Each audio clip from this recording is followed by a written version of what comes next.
ಏನು ಇವತ್ತು KRCಯಲ್ಲಿ ಒಂದು ಅಬ್ಜೆಕ್ಷನನ್ನು ಖಾಲಿ ಮಾಡಿದ್ದಾರೆ. ಟಾಟಾ ಕಂಪ್ನಿಯವರಿಗೆ 19 ಜಿಲ್ಲೆಗಳನ್ನು ಖಾಸಗೀಕರಣ ಕೊಡುವ ಒಂದು ಉದ್ದೇಶವನ್ನು ಇಟ್ಟು ಅಬ್ಜೆಕ್ಷನ್ ಕಾಲ್ ಮಾಡಿದ್ದಾರೆ.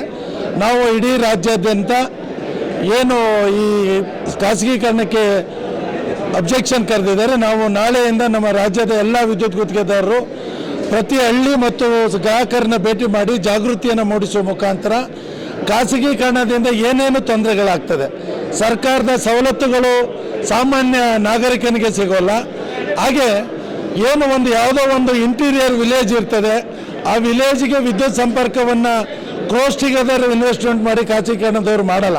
ಅವ್ರಿಗೆ ಎಲ್ಲಿ ಲಾಭ ಇರ್ತದೆ ಅಲ್ಲಿ ಅಭಿವೃದ್ಧಿಯನ್ನು ಮಾಡ್ತಾರೆ. ಇದು ವಿದ್ಯುತ್ ಅನ್ನೋದು ಸಮಾನ ಹಕ್ಕು, ಪ್ರತಿಯೊಬ್ಬ ಪ್ರಜೆ ಹಕ್ಕು.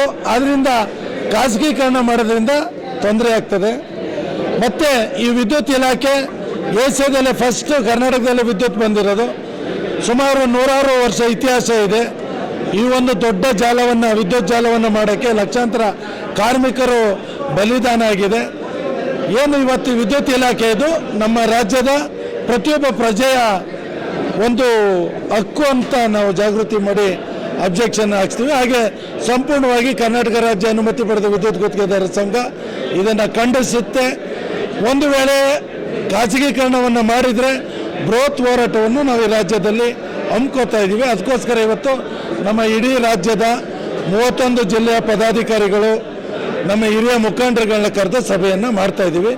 ಮತ್ತು ಬಿಫೋರ್ KRC ಏನು 23 ಇದೆ, ಅದರ ಮೊದಲು ಒಂದು ದೊಡ್ಡ ಮಟ್ಟದ ಹೋರಾಟವನ್ನು ಫ್ರೀಡಮ್ ಪಾರ್ಕಲ್ಲಿ ಮಾಡುವ ಮುಖಾಂತರ ಮಾನ್ಯ ಮುಖ್ಯಮಂತ್ರಿಗಳಿಗೆ ಒಂದು ಮನವಿಯನ್ನು ಕೊಡುವಂಥ ಕಾರ್ಯಕ್ರಮವನ್ನು ನಾವು ಮಾಡ್ತೀವಿ ಸರ್.